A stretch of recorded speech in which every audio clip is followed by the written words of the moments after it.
Otro encuentro, sí, Abriendo Caminos, programa destinado al cuidado de la infancia. Un programa del doctor Alejandro Alter. Prepárate, no te vayas, escucha esta entrevista que te impactará. Bueno, gracias Memí. Seguimos en este programa de Abriendo Caminos. Les damos la bienvenida con toda cordialidad. Gracias por estar del otro lado. Y hoy estamos con un invitado también muy especial, el doctor Eduardo Rodríguez Garín. Muchísimas gracias por estar. El doctor es el jefe del servicio de adolescencia del Hospital Alvear y además integra el comité directivo de la Asociación Argentina de Psiquiatría Infanto-Juvenil. Y dentro de la asociación es el coordinador de neurociencias. Vamos a continuar con lo que venimos tratando en estos programas, que tiene que ver con el maltrato y el abuso infantil. Y bueno, tenemos la suerte de contar con un referente, en este caso, para que nos siga enseñando a todos. Este programa llega a todos lados, a todas las provincias, a muchos lugares donde la puerta de entrada al mundo es un televisor, no es internet.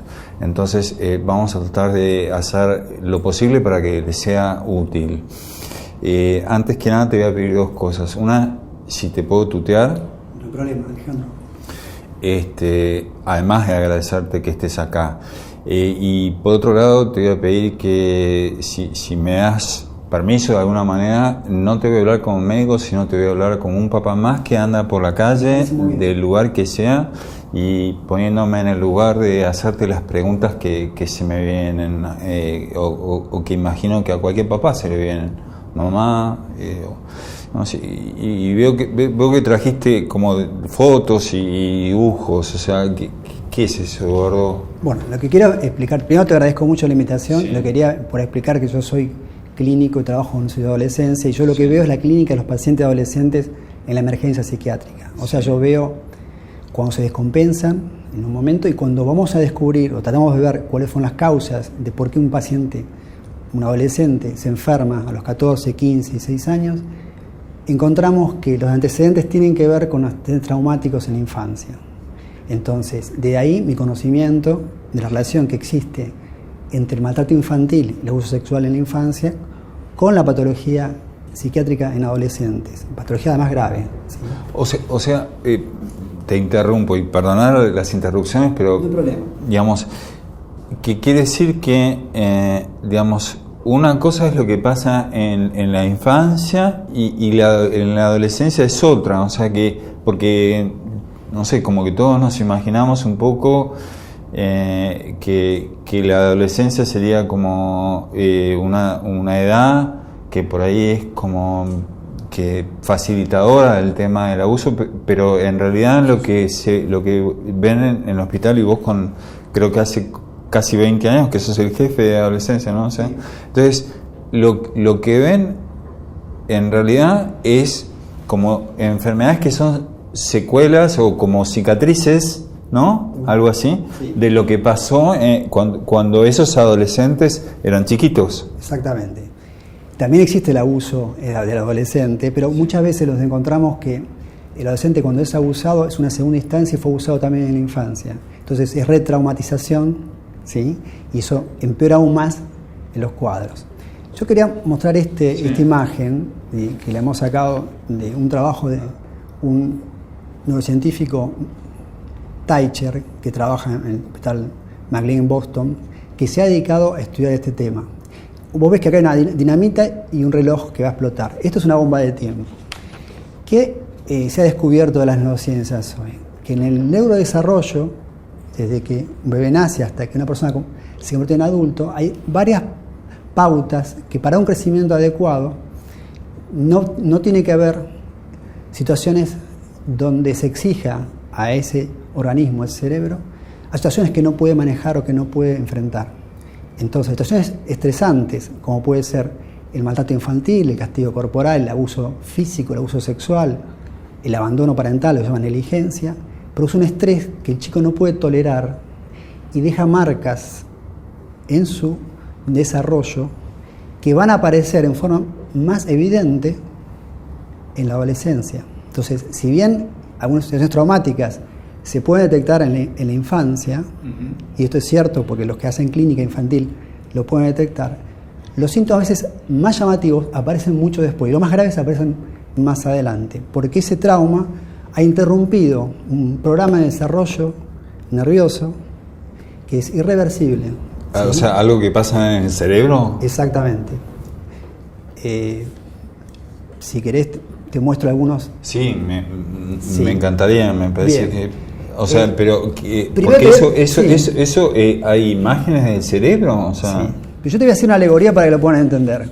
Porque esto nos ha impactado a todos. Estamos acostumbrados que los psicólogos, cuando tienen que hacer un diagnóstico, un psicodiagnóstico, Sí. toman, por ejemplo, entre otras pruebas, el test del árbol, ¿sí?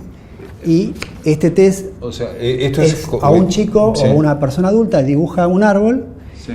y a través de lo que dibuja, el profesional puede saber si ha tenido hechos traumáticos y puede descubrir, por ejemplo, una cuestión o conflictos, problemas defensivos, pero puede tener indicios de que haya tenido un trauma. ¿Sí? ¿En el dibujo En un se dibujo, sí. Entonces estamos hablando de lo que para el psiquismo es simbolizar algo y representarlo. Hasta hace poco tiempo todos pensábamos que las historias traumáticas infantiles eran solamente conflictos psicológicos y que era solamente algo que sucedía en la mente, en la psiquis, ¿sí? Ajá. Sin embargo, somos todos seres biológicos y sigo en el parangón la alegoría de los árboles, ¿sí? Sí. Fíjate vos que los que estudian la naturaleza y estudian los árboles saben, viendo la corteza, ¿sí?, si los árboles fueron sometidos a estrés en algún momento de su vida. Y te pueden decir exactamente a qué edad tuvieron una época de sequía o fueron atacados por una plaga, por ejemplo. Y saben además el tiempo que el árbol tardó en recuperarse de ese estrés, porque quedan marcas en los anillos concéntricos. Eso ocurre con los árboles. Con los árboles, que son seres vivos o que son seres vegetales. vivos. Sin embargo, los seres humanos, Sí. ¿sí?, también compartimos algunas características. Y parece ser también que cuando los seres vivientes sufren un estrés, les quedan marcas en el cuerpo. Pero a diferencia de lo que uno está acostumbrado a ver, le cuento esto porque es algo que es muy habitual cuando llega un paciente al hospital, charlamos y lo vemos, le preguntamos por ahí por qué tiene una cicatriz y nos cuentan, bueno, esta cicatriz es una quemadura, y a veces nos dicen, me quemó mi padre con una plancha, o a veces nos dicen, me cortó con un machete, y surge claramente que fue un chico maltratado, que fue abusado físicamente, porque se ve hasta la cicatriz. Hay una marca en el cuerpo que es visible de lo que sucedió. Pero lo interesante es descubrir ahora que esas marcas no solamente aparecen en el psiquismo, pueden aparecer en el cuerpo, sino que aparecen en el cerebro en desarrollo, ¿sí? Y esto funciona de una manera que además es bastante llamativa. Parecía ser como si esos chicos que han sufrido un trauma, ¿sí?, quisieran o borrarlo o olvidarlo. Es como si el cerebro no quisiera escuchar o no quisiera ver, ¿sí? ¿Por qué muestro esto? Porque lo que se sabe hoy, estudiando poblaciones de jóvenes y adolescentes que han sido abusados sexualmente, Sí. por ejemplo, comparándolo con adolescentes normales, encuentran estudios especiales, diferencias y alteraciones del desarrollo normal de su cerebro. Por ejemplo, en este caso, estoy mostrando una zona de la región occipital que aparecen en las personas que han sufrido abuso sexual. El área occipital es la que tiene que ver con la visión. Entonces, justamente lo que uno no quiere ver es lo traumático. O sea, esto, perdóname que te interrumpa, pero digamos, es como una radiografía del cerebro. Es algo más complejo, son resonancias magnéticas y tienen un sistema de computación que permite hacer un cálculo y compararlo con chicos normales. Y ahí muestran una alteración en el neurodesarrollo. Son diferentes y son secuelas que han quedado de ese trauma infantil. O sea que, digamos, para que nos pueda entender toda la gente, perdóname, que significa que, por ejemplo, si vos tenés esta zona afectada, que como vos decís que es la de la audición, ahí está la visión. La visión significa que ese adolescente en su infancia hay algo que no quiso ver y esa zona se afectó, algo así. En realidad sería simbólico todo esto, porque te digo que lo llamativo es que, de acuerdo al trauma, de acuerdo a la información que procesó el cerebro, es la zona afectada. Te doy otro ejemplo, ¿sí? En el caso del abuso verbal, o sea, el chico ha sido maltratado, insultado, que se le han gritado durante años y demás. ¿Qué uno imagina? La imagen de taparse los oídos, como el lugar, como si yo te pego a vos en la oreja, te vas a tapar. Claro. Lo increíble es, mostrar otra imagen, que en los chicos que han sufrido abuso verbal solamente, comparados con normales, los neurocientíficos han encontrado que hay alteraciones en la zona temporal que tiene que ver con la audición, con la interpretación de los sonidos, de las palabras, ¿sí? Entonces, esto es un trastorno en neurodesarrollo. ¿Qué quiere decir? Que el trauma va afectando el cerebro de acuerdo al tipo de trauma, ¿sí? Y eso es lo sorprendente, digamos, que esto nunca se ha pensado ni se ha imaginado, que eso fue un hallazgo a través de los estudios. O sea que esto de alguna manera hace que todo lo que se habla de abuso, de maltrato, ya no es una teoría ni una idea, sino que se ve en una foto. O sea, en realidad se ven estudios que son bastante complejos, pero que desde el punto de vista científico son objetivos y no se pueden discutir. Esto no es una teoría, estos son hechos que están demostrados. Claro. O sea, y para seguir, te doy otro ejemplo más, porque han estudiado al punto que han podido segregar tipos de abuso y han visto que cada tipo de abuso tiene áreas más afectadas que otras. Por ejemplo, violencia familiar. Sí. Cuando el chico ve a los padres, sobre todo el padre golpeando, insultando a la madre, la escena traumática que es ver también, ¿sí? Han encontrado también, como en el caso de abuso sexual, alteraciones en la misma área.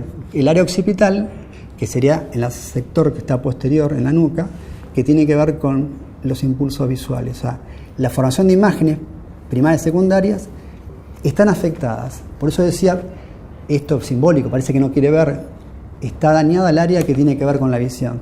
O sea, cada canal sensorial que lleva esa información traumática termina siendo afectado, pero no en el momento, sino en el desarrollo. Por eso es la diferencia. Esto no lo encontrás con un chico cuando es abusado, lo encontrás años después. ¿Sí? Esa es la diferencia. Por eso te decía, es una bomba de tiempo, no explota en el momento. Claro. Y esto cuando vos ves, por ejemplo, de vuelta te pregunto como papá, cuando vos ves esa lesión en el cerebro, significa que ese daño va a seguir, porque es un daño concreto, o sea, va a seguir a lo largo de la vida, ¿es así? El problema es que no es una lesión a la manera de una cicatriz, porque vos podés, y esto existe, pacientes que han sido traumatizados, golpeados, y que tienen cicatrices de los golpes físicos, de la lesión física, que es otra cosa. Esto es un trastorno en el neurodesarrollo. Al modificar el neurodesarrollo, modificás la capacidad de función, ¿sí? Y las posibilidades potenciales de desarrollo de ese individuo, ¿sí? No necesariamente es una lesión a la medida que es un traumatismo de cráneo o una herida de un arma o una bala, por ejemplo. No es una cicatriz. Es una alteración en el desarrollo normal y potencial de esa persona. Y te cuento otra cosa más que también sorprendió, porque hay estudios que hoy se pueden hacer que antes no existían, y en el caso de violencia familiar, que la escena traumática es la visión del padre pegándole a la madre. Yo esto te lo puedo contar porque lo escucho de los chicos angustiados llorando como veían sangrar a su madre, o sea, y el padre pegándole y los chicos llorando. Cuando en otras partes del mundo estudian esto, lo que encuentran es que, por ejemplo, está afectado no solo el área, sino la conexión entre áreas. Estas son las conexiones, un fascículo que conecta un área temporal con un área occipital, conecta, ¿sí?, un área de visión, ¿sí?, con un área de audición, que son muy importantes para el funcionamiento superior del cerebro. Bueno, y seguimos en Abriendo Caminos con el doctor Eduardo Rodríguez Garín, jefe de adolescencia del Hospital Alvear. Eduardo, ¿cómo llegan los chicos al hospital y por qué? Bien, Yo trabajo en un hospital de emergencias, nos llevan pacientes graves. Las causas fundamentales son depresión, tentativa de suicidio, psicosis, adicciones. Dentro de todo esto, lo que hablamos de comorbilidad, son patologías que son comórbidas. Encontramos chicos que tienen depresión, pero tienen problemas de alimentación, anorexia, bulimia, obesidad, importante. Chicos que tienen problemas con las drogas, ¿sí? O chicos que tienen ya síntomas psicóticos, de pérdida de juicio de realidad, o algunos chicos se los trae por conductas muy violentas de agresión hacia el miembro de la familia, y eso es motivo de consulta e internación en el hospital. Cuando vamos a la historia, en un trabajo que hicimos hace 3 años atrás, más de la mitad de los pacientes nuestros tenían antecedentes de trastornos en la infancia de maltrato infantil y 25% de abuso sexual. Digo, para que vean la relación que existe entre la patología psiquiátrica y el maltrato infantil, la historia negativa en la infancia. O sea, que por ejemplo, o sea, las adicciones, o sea, los problemas de alimentación de los adolescentes tienen que ver con una historia de la infancia haber sufrido algún tipo de abuso. Si nosotros hablamos de maltrato infantil y estrés, lo que sucede es que tenemos familias disgregadas, padres donde hay violencia familiar, separación familiar, abuso físico, abuso psicológico, abuso sexual también. No podemos determinar que sea una patología, sino lamentablemente en nuestra población lo que encontramos es que la historia era de varios abusos que había sufrido un solo paciente. Algunos tenían 5 o 6 formas de abuso, todos juntos, ¿sí? Físico, psicológico, sexual, habían vivido la violencia y habían sido de alguna manera abandonados por sus padres, o sea, todo lo negativo. Otros pacientes no, tenían menos antecedentes negativos, pero de alguna manera u otra los había afectado, y la parte importantísima de haber llegado a tener un trastorno psiquiátrico en la adolescencia, que no tiene nada que ver que tener una crisis de adolescente con una enfermedad mental. Son diferencias muy grandes. O sea, significa que digamos, que cuando, por ejemplo, no sé,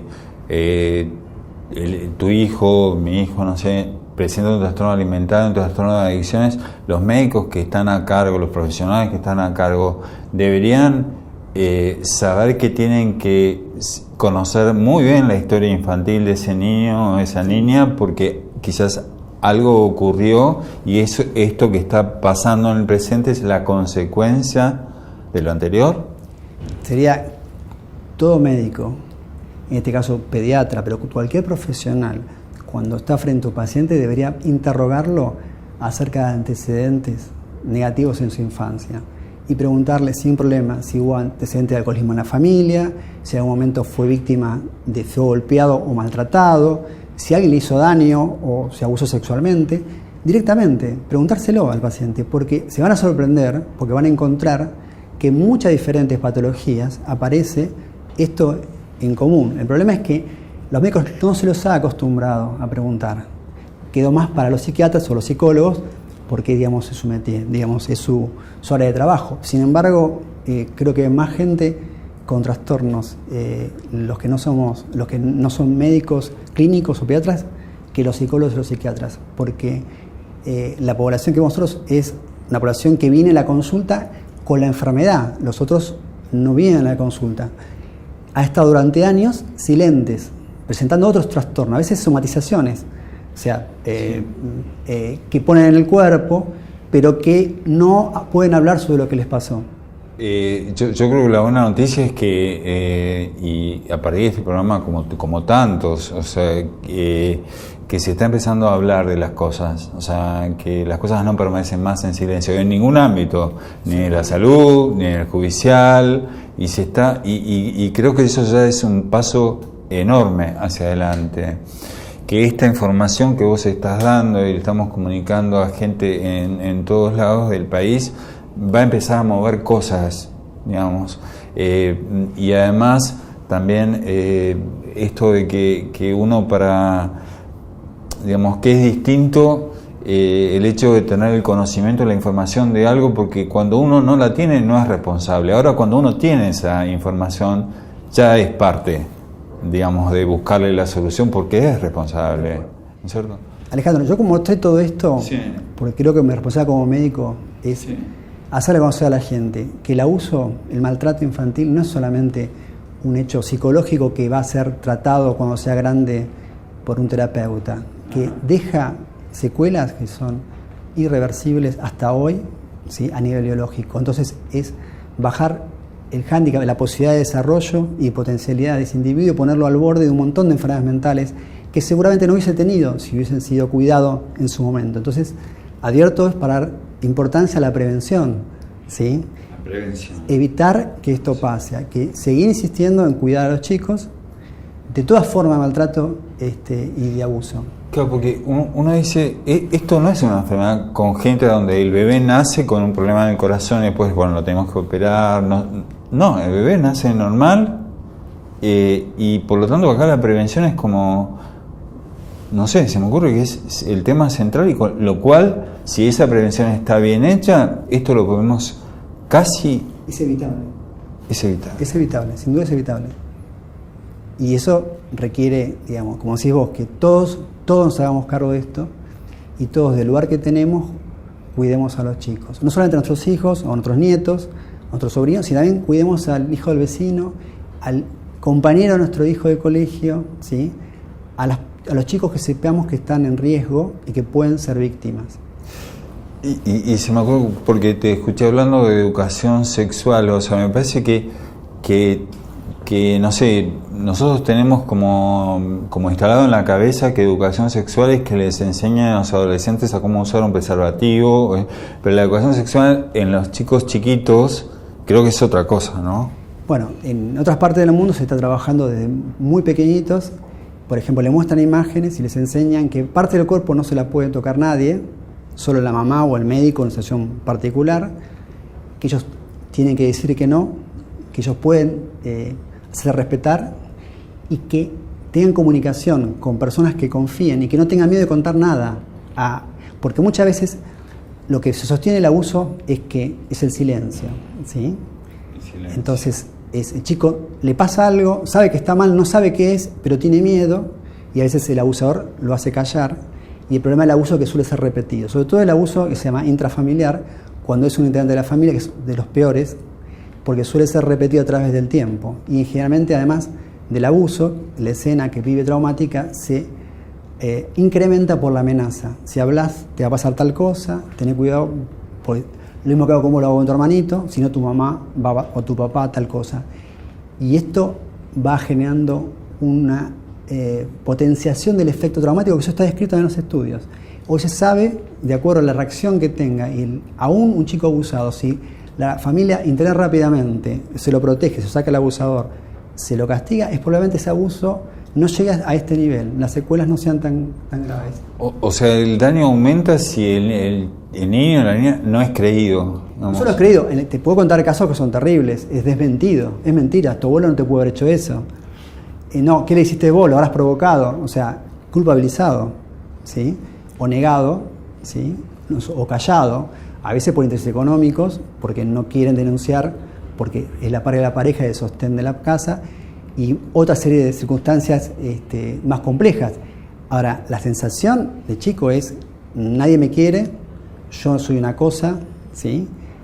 No valgo nada, y sienten un enorme odio y bronca que habitualmente en el crecimiento se vuelve contra sí mismo. Por eso están las conductas de autoagredirse cuando son más grandes, ¿sí?